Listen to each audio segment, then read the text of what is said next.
ثم لا یتبعون ما انفقوا منا ولا اذى، پھر جو کچھ وہ خرچ کرتے ہیں اس کے بعد نہ تو تکلیف پہنچاتے ہیں نہ احسان جتاتے ہیں۔ دیکھیے جی میں نے اس وقت اتنا چندہ دیا تھا، معلوم ہوا کہ میرا حق جو ہے وہ زیادہ ہے، پھر میری بات مانی جانی چاہیے۔ ہم چندے زیادہ دیتے ہیں تو بات بھی تو ہماری چلنی چاہیے۔ یا اگر کسی جو کارکن کو دیا ہے جو اللہ کے دین کے لیے کام کر رہا ہے، یہ بھی ان دو رکوعوں کے آخر میں بات واضح ہو جائے گی۔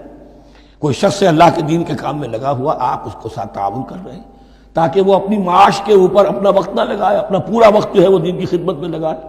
لیکن اب اگر کہیں آپ نے اس کو جتا بھی دیا، اس پر احسان بھی رکھ دیا، کوئی تکلیف دے کلمہ کہہ دیا، تو جو آپ کا اجر و ثواب تھا وہ زیرو ہو جائے گا۔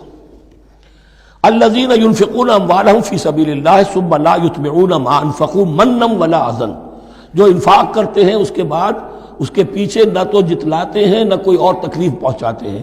لہم اجرہم عند ربہم ولا خوف علیہم ولا هم یحزنون، ان کا اجر ان کے رب کے پاس محفوظ ہے اور ان کے لیے مغفرت ہے۔ ولا خوف علیہم ولا هم یحزنون، ان کے اوپر نہ کوئی خوف ہوگا اور نہ کوئی ان کو حزن سے دوچار ہوں گے۔ قول معروف، بھلی بات کہنا، ومغفرہ اور درگزر کرنا، خیر بہتر ہے من صدقۃ، اس خیرات سے یتبعها اذی، جس کے بعد کہ اذیت پہنچائی جائے۔ کوئی آپ سے فرض کیجئے کوئی ضرورت کے لیے آئی گیا ہے، کسی نے ہاتھ پھیلا دیا ہے، تو آپ اگر آپ نہیں کر سکتے مدد، قول معروف، نرمی کے ساتھ جواب دے دیجئے، معذرت کر لیجئے۔ یا یہ ہے کہ اگر کسی سائل نے آپ کے ساتھ درستی کی ہے تو پھر بھی یہ ڈانٹیے نہیں، وَأَمَّا السَّائِلَ فَلَا تَنْهَرْ، پھر بھی یہ ہے کہ مغفرت، معاف کیجئے۔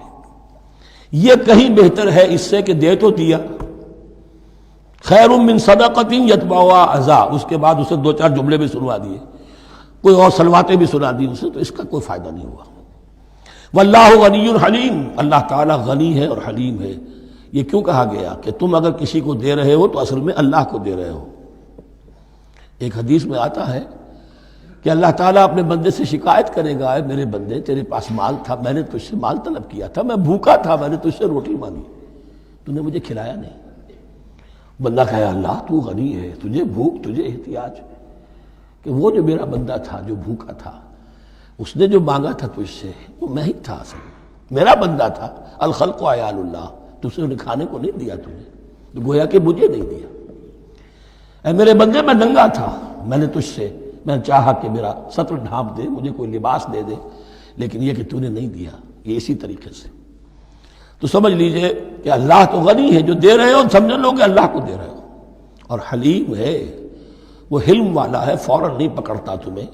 تم جو بھی کرتے ہو، جو دل سے اتری ہوئی شے وہ اللہ کے نام پہ دے دو، جو ردی چیزیں وہ اللہ کے نام پہ دے دو، تو اللہ تعالیٰ کی غیرت جو ہے اسی وقت اگر جوش میں آ جائے اور تمہیں پیس کے سرما کر دے وہ، تو وہ کر سکتا ہے، لیکن نہیں، حلیم ہے، وہ دیکھتا ہے کہ میری توہین کر رہا ہے، مجھے دے رہا ہے اور یہ دے رہا ہے۔